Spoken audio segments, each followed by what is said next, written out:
De-aging actors, nano-tech suits, mechanical tentacles, New York set extensions, complications, Doctor Strange's magnificent powers, explosions, crashes, and a man made of sand. All this required both a high quality and a high quantity of VFX.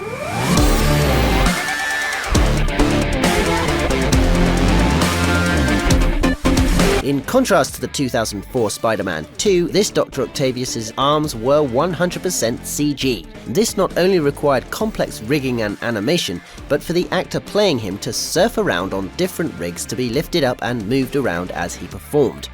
The only problem is, Dr. Oct wouldn't be standing on a platform but rather hanging from his arms.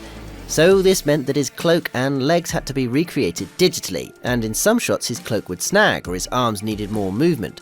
So it ended up that the majority of shots of Dr. Oct in the bridge fight scene were actually just the actor's head pasted on a CG body. At least this time they made it look halfway decent.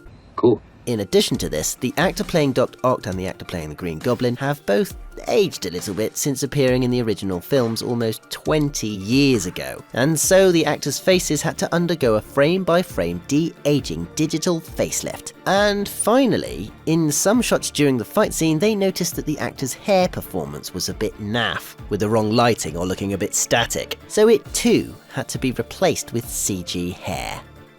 Now, New York's hustling, bustling, ever-changing city has some great visuals, but it's not so great if you want to film there.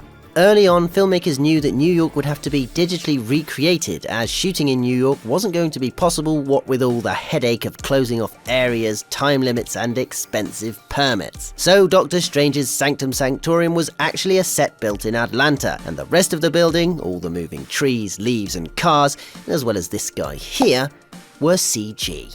And speaking of digital people, the digi-doubles of each Spider-Man were based on digitized versions of the suits that the costume department had come up with. 3 different suits for 3 different Spider-Men, and these were based on the suits from the original films. This was done not only to pay homage to the original film, but to enable the audience to be able to identify each Spider-Man when they were fully suited. This was continued throughout the process in animation. Animators studied the different ways each actor moved, the way they ran, and the hero poses and stances that were specific to them in order to be able to recreate them for each Spider-Man digi-double. However, things constantly changed throughout the filmmaking process, and so adjustments have to be made. One example is when Peter regains the Nano-tech from Doc Ock. His suit becomes a sort of hybrid. This wasn't originally planned during principal photography, and so it ended up being from this part in the Happy's condo sequence, and throughout the rest of the film, Spider-Man's body is 100% CG.